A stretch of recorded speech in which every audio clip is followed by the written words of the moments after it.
Current ఉన్నప్పుడు కొలీల విలువ అస్సలు తెలియలేదండి. ఇక్కడ మా వారు నీళ్ళు కొడుతున్నారు చూసారా? అది ఫుట్‌బాల్ అనమాట. మా మోటార్ నుంచి అయితే కొడుతున్నారు. ఎప్పుడైనా కరెంట్ లేనప్పుడు అలానే చేస్తాము. కానీ ఏందో నీరు బాగా నల్లగొస్తున్నాయనమాట. అంటే వర్షం పడింది కదా!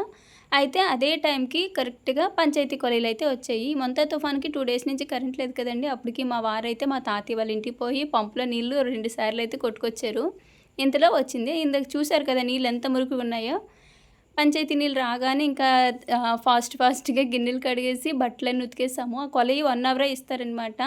6 గంటలకిచ్చి 7 గంటలకి ఆపేస్తారు. ఈలోపే ఏ పనున్నా చేసుకోవాలి. నీళ్ళు మాత్రము మాకు కరెక్ట్‌గా సరిపోయి, అది కాకుండా మాది డౌన్ కాబట్టి అందరికంటే ఒక పావుగంట, అరగంట ఎక్స్‌ట్రా వచ్చిద్దనమాట. సో, ఆ పనంతా అయిపోయిన తర్వాత మాది పందిరి పడిపోయిందని చెప్పాను కదండీ! ఇంకా చూడటానికైతే వెళ్తున్నాము.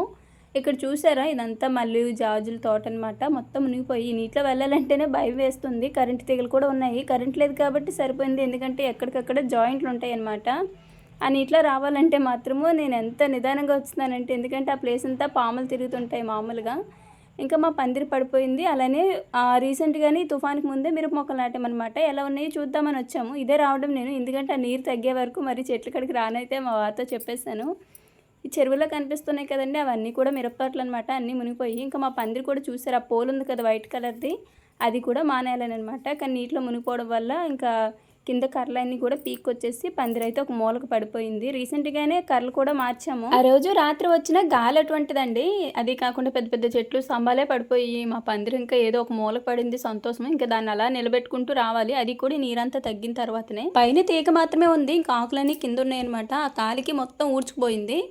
ఇంక ఇదంతా తిప్పుకోవాలంటే గట్టిగా నెలన్నరైనా టైం పట్టిద్దండి. ఇంకా మిరప చెట్లు కూడా చిన్నవి కదా! ఒకవైపుకు వాలిపోయుంటే వాటన్నిటిని కూడా కొంచెం నిలబెట్టాము. ఇటు చూసినా సరే నీళ్లు తప్ప ఇంకేమీ కనిపియట్లేదు. ఈ మా పందిరి నుంచి ఇటు పైన పొలాలన్నీ కూడా మెరకనమాట. అందుకని ఇవి మునిగిపోలేదు. ఇంకా మాకు ఇంటికి ఆనుకొని ఉన్నవన్నీ కూడా చుట్టూ కూడా డౌన్ కాబట్టి మునిగిపోయండి. నీరైతే ఇప్పటికీ పోలేదు. అలానే ఉంది.